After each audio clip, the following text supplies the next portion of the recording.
अस्सलामुअलैकुम स्टूडेंट्स, मैं हूं आपका टीचर मोहम्मद सलमान अफसल। आज के लेक्चर में हम करेंगे चैप्टर नंबर 5 ग्रेविटेशन का another topic that is law of gravitation and Newton's third law of motion. बच्चों, आज के टॉपिक में हम साबित करेंगे कि न्यूटन का लॉ ऑफ ग्रेविटेशन कंसिस्टेंट है, सिमिलर है न्यूटन के थर्ड लॉ ऑफ मोशन की तरह। तो जो बच्चे इस चैनल पर न्यू हैं वो जल्दी से इस चैनल को करें सब्सक्राइब और साथ लगी बेल की घंटी को ज़रूर प्रेस करें ताकि हमारी हर आने वाली लेटेस्ट वीडियो आपको मिल सके। तो बच्चों, हमने प्रीवियस लेक्चर के अंदर जाना था what is law of gravitation. Newton ने जो लॉ ऑफ ग्रेविटेशन दिया वो क्या था? Every body in the universe attracts every other body with a force which is directly proportional to the product of the message and inversely proportional to the square of the distance between their centres. क्या था law?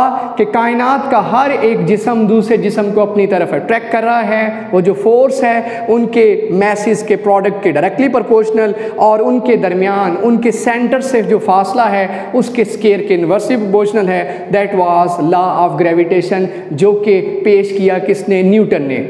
अब हमने unit number 3 के अंदर law of motion पढ़ा था, third law of motion. First law, second law, third law, ये तीनों लॉज न्यूटन ने ही दिए थे। थर्ड लॉ क्या था? To every action there is always an equal but opposite reaction. हर एक्शन के मसावी लेकिन सिमत में मुखालिफ क्या हुआ करता है? रिएक्शन हुआ करता है। मसलन एक बैलून को हवा से भर के छोड़िए, बैलून आगे की तरफ जाएगा, उसमें से निकलने वाली हवा पीछे की तरफ जाएगी। हम ज़मीन पे चल रहे हैं, हम ज़मीन को नीचे धकेलेंगे एक फोर्स से और ज़मीन हमें ऊपर की तरफ धकेलेगी, जिसकी वजह से हम चलेंगे।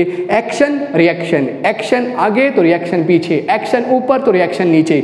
ये हमने लॉ में पढ़ा था Newton third law of motion में। और यहाँ हमने लॉ ऑफ ग्रेविटेशन में पढ़ा कि हर बॉडी दूसरी बॉडी पे फोर्स लगाती है, सिमत दोनों की मुखालिफ, ये इसे अपनी तरफ खींच रही है, ये इसे अपनी तरफ खींच रही है। दोनों की डायरेक्शन ऑफ फोर्स बिल्कुल अपोजिट डायरेक्शन में, अगेंस्ट अपोजिट। तो हमने आज के टॉपिक में यही साबित करना है कि लॉ ऑफ ग्रेविटेशन बिल्कुल कंसिस्टेंट है, सिमिलर है Newton third law of motion की तरह। फर्ज करिए आपके पास दो मैस हैं, इन्हीं को मैंने ज़रा उलट के यहाँ पे शो करवा दिया है। एक का नाम M1 बड़ा मैस है, दूसरे का नाम M2 छोटा मैस है। इन दोनों के दरमियान फासला D। बच्चों, ये मैस, बड़ा मैस इसको अपनी तरफ खींचेगा नीचे की तरफ, बड़ा मैस इसे अपनी तरफ खींचेगा, जबकि छोटा मैस इसे अपनी तरफ खींचेगा, लेकिन चलेगी किसकी? बड़े की।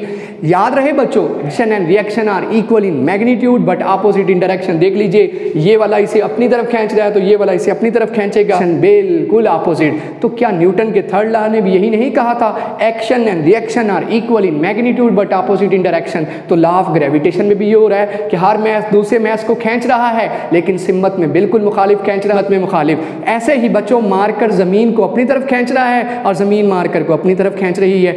एक्शन रिएक्शन, हर फोर्स का अगेंस्ट फोर्स जरूर मौजूद होगी। हम चलना चाहेंगे, फोर्स नीचे लगाएंगे, जमीन हमें ऊपर की तरफ धकेलेगी। Action reaction. तो न्यूटन थर्ड लॉ बेसिकली हम कह सकते हैं कि law of gravitation is consistent, is similar to law of motion, third law of motion. First second नहीं, थर्ड लॉ ऑफ मोशन, जिसमें हर बॉडी के ऊपर जो फोर्स लगती है उसके मुखालिफ वो भी दूसरी बॉडी पे फोर्स लगाती है। ये इस पे एक्शन लगाएगी तो ये इस पे रिएक्शन लगाएगी। इसके टॉपिक में हमने साबित कर दिया कि लॉ ऑफ ग्रेविटेशन और न्यूटन थर्ड लॉ, ये तो कुछ भी नहीं आपने करना, ये कॉन्सेप्ट समझाने के लिए मैंने सारा डेटा लिखा है ताकि आपको समझ आ सके। चैप्टर 3 और चैप्टर 5 में हमने शुरू में क्या पढ़ा है तो मैंने ये आपको रिकॉल करवा दिया। अब इससे साबित ये हुआ कि एक मैस दूसरे को खींचेगा तो दूसरा पहले को, तो ये तो वैसे ही है जैसे न्यूटन का थर्ड लॉ था। तो लॉ ऑफ ग्रेविटेशन में भी तो यही है, हर मैस दूसरे मैस को खींचता है मुखालिफ सिमत में, ये इसे अपनी तरफ तो ये इसे अपनी तरफ, कीमत में मसावी फोर्स लेकिन डायरेक्शन में बिल्कुल अपोजिट फोर्स।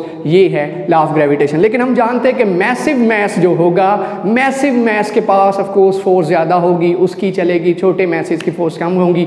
तो ये आपके पास है, हम कह सकते हैं Newton's law of gravitation is consistent with Newton's third law of motion. ये था आज का हमारा टॉपिक जिसमें हमने डिटेल डिस्कस किया।